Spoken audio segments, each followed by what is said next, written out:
సూర్యదేవా అమేయ ప్రభావ దయా దివ్య పాశ అనంత ప్రకాశ నమో సూర్యదేవా అమేయ ప్రభావ. రాముడి శిరస్సు ఎలా ఉంటుందో ముమ్మూర్తులా అలా ఉంది.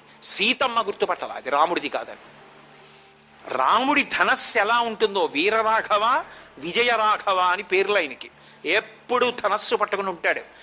ఆయన ధనస్సు ఎలా ఉంటుందో అటువంటి ధనస్సుని అక్షయబాణ తూణీరాల్ని సృష్టించి సీతమ్మ ముందు పడేశాడు. ఇదిగో రాముడి ధనస్సు, ఇదిగో అక్షయబాణ తూణీరాలు, ఇదిగో రాముడి శిరస్సు చూడమని కింద పడేసి కాలుతో ఎత్తి సీతమ్మ వైపుకేసాడు.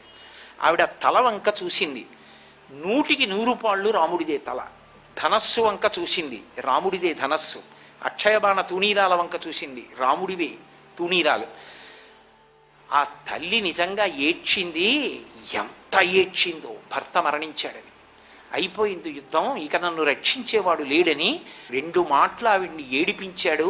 అంతా ఇంత కాదు, అంత ఏడ్చింది తల్లి. భర్త మరణించాడని ఆవిడ అంత శోకిస్తుంటే అయిపోయింది కథ, ఇప్పుడు ఈవిడ లొంగుతుందనుకున్నాడు. నా పాన్పు చేరు, ఇక నీకు రక్షకులు లేరు అన్నాడు. కానీ అదే సమయానికి ఎవడో దూత వచ్చాడు. ఈశ్వరుడు ఉన్నాడు కదా ధర్మాన్ని రక్షించడానికి. వచ్చి మహాప్రభు మీతో సమావేశం అవడానికి సైన్యాధికారులు వాళ్ళు వచ్చి వేచి ఉన్నారు, రండి అన్నాడు. ఆయన వెళ్ళిపోయాడు, విద్యుజిహ్వుడు వెళ్ళిపోయాడు. వెళ్ళిపోగానే మాయ తొలగిపోయి రాముని యొక్క శిరస్సు ధనుర్బాణములు కూడా అంతర్ధానమయ్యాయి. సీతమ్మ మాత్రం రాముడే మరణించాడనుకుని ఏడుస్తాను.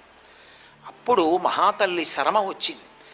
ఎంత అపవిత్రమైన ప్రదేశాల్లో కూడా ధర్మం ఉన్నవాళ్ళు ఉంటారు. ఎందుకని అంటే అసలు ధర్మాన్ని రక్షించడానికి ఉంటారు. శైలూషుడు అని ఒక గంధర్వుడు, ఆయన యొక్క కుమార్తె శరమ విభీషణుడి యొక్క భార్య. విభీషణుడు ఎంతటి ధర్మాత్ముడో ఆయనకి తగిన ఇల్లాలు. ఆవిడ వచ్చి ఒక మాట అంది, అమ్మా నీతో రావణుడు మాట్లాడుతున్నప్పుడు నేను రావణుని సభామంటపం దగ్గరికి వెళ్ళి చూసొచ్చాను. రాముడు నిద్రపోతున్నా కూడా చంపడం సాధ్యం అమ్మా, జ్ఞాపకం తెచ్చుకో. విశ్వామిత్రుడు వరం ఇచ్చాడు. బాలరాముడిగా ఉండగా రాముడు తనని అనుగమించినప్పుడు నశ్రమో నజ్వరో వాతేన రూపస్య విపర్యయ నచ సుప్తం ప్రమత్తం వాధర్షయిర్షంతి నైరుతాః గృహాణ వత్ససలిలం మా భూత్కాలస్య పర్యయ మంత్రగ్రామం గృహాణత్వం బలాం అతిబలాంస్తథా అని ఉపదేశం చేశాడు. బల అతిబల అన్న మంత్ర సమూహాల్ని.